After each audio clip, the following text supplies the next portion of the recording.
ასევე აღნიშნავ, რომ ამ ვიდეოს სცენარის უდიდესი ნაწილი იქამდე დაიწერა, სანამ ქოცი ბიზნესმენი რძეში ჩაგვისკლინტავდა.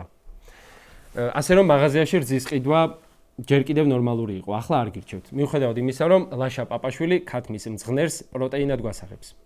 პროტეინის შემცვლელი დანამატი არის ეს და ინდუსტრიისთვის ცნობილია ამის. სხვათა შორის ქათმის სკლინძზე აბსოლუტურად გენიალური კომენტარი გააკეთა ქოცების ექიმმა და დეპუტატმა ლადო კახაძემ. და ლადო კახაძე ამბობს ესეთ რამეს, ხალხო. რომ ნუ ახლა გადამეტებული არაფერი არ ვარგა.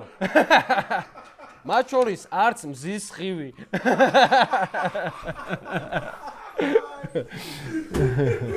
მზის ხივი მაგალითად კარგი, მაგრამ არასდროს თუ მოიხმარ, ცუდია.